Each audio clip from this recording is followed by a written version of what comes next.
Look at all this loot! DJ, none for you!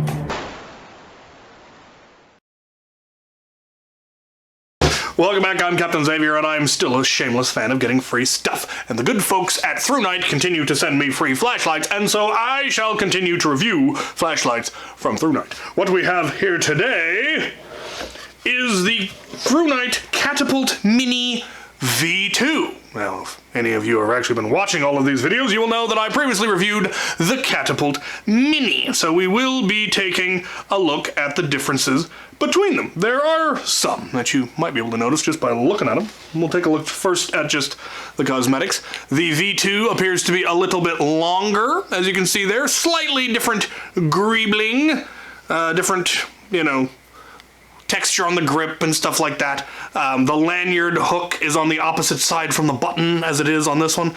The same charging port, similar buttons, more or less similar size, just a little bit bigger. So, yeah. I do like the detailing on the V2 a little bit better, personally. Just a general aesthetic. I don't know how well the actual detailing is really showing up on camera, but it's a little bit different. So I like that. Now let's talk about features, because I have no idea if there are going to be any differences in features. We get the usual MacGuffins. We have a lanyard and replacement O-rings and replacement charging port cover. We do have a cable. It is USB-C. Was this one C or was this one mini? That is an interesting question. The old one, the V1, was also USB-C, so you can use the same charging cable. Now, let's take a look at the instructions and see if there are any different features. See if we can find the English ones. Hey there. Oh, interesting. Okay. So, it appears to have a lock feature, and all the usual features, but it's activated in a different way than the previous lights that I've reviewed. So I wonder if the original Mini, the V1, has the same feature. Supposedly, while it's off, if we click it quickly 4 times, it will lock. Sure enough. And now it is locked.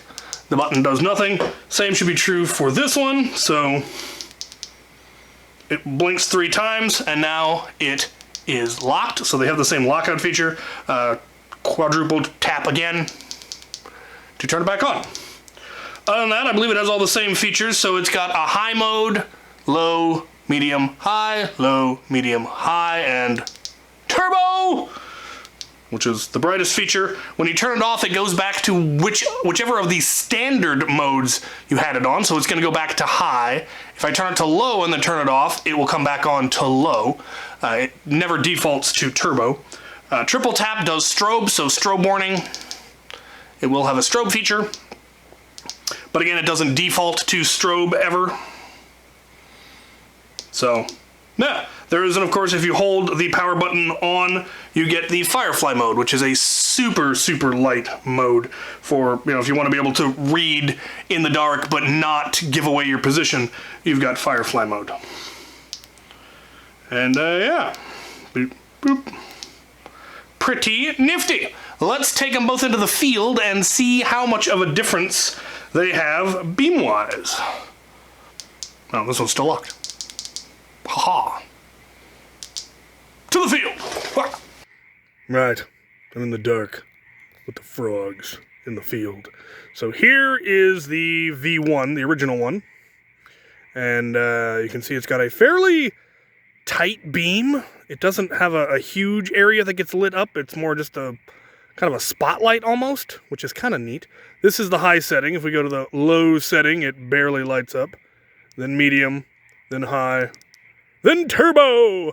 The turbo has a little bit more area that it lights up just because, turbo and all that. So that's neat. I'm still impressed at how bright it is and how much it lights up given its small size. So that's pretty cool. Let's take a look at the V2.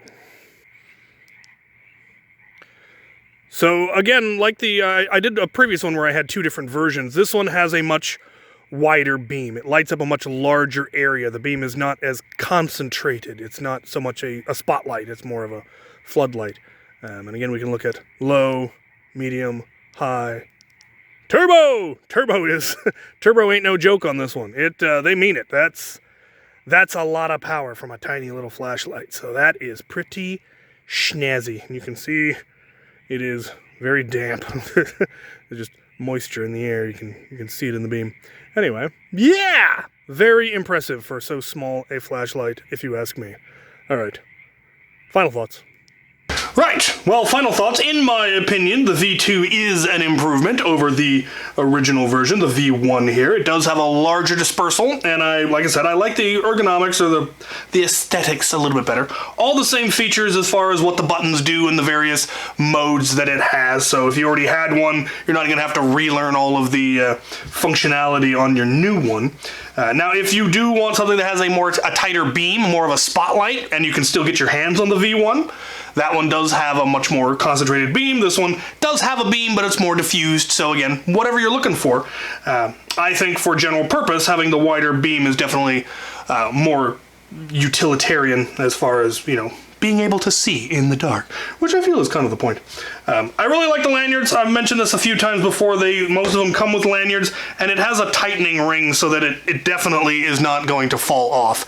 You can just let it go, and there's no way that it's going to fall off your arm and get lost or fall in the water or whatever. And even if it did, they are fairly waterproof. That's why it's got the rubber cover on your charging port and all of the O-rings, which they replied replacements of. So yeah, fairly snazzy. Now these ones don't come with a holster, and I'm not sure why. Maybe it's just they're too small, or the general shape of it didn't lend itself to one. But not all of the flashlights I've been sent have had holsters. A fair number of them have, and some of the bigger ones have, and some of the small ones do, and I don't know if there's any rhyme or reason as to which ones do and don't, but these are on the don't, so be aware of that. But yeah, I really like them. I get a lot of use out of my Thrunite flashlights. They are really high quality, and I really appreciate being sent them because I've spent an inordinate amount of my life with no good flashlights, and now I have lots of them. So there you have it. The links, of course, will be down in the description if you wish to get yourself a Catapult Mini V2. As always, my thanks to Thrunite for continuing to send me awesome flashlights to review, and my thanks to you guys who actually watch these. Wow!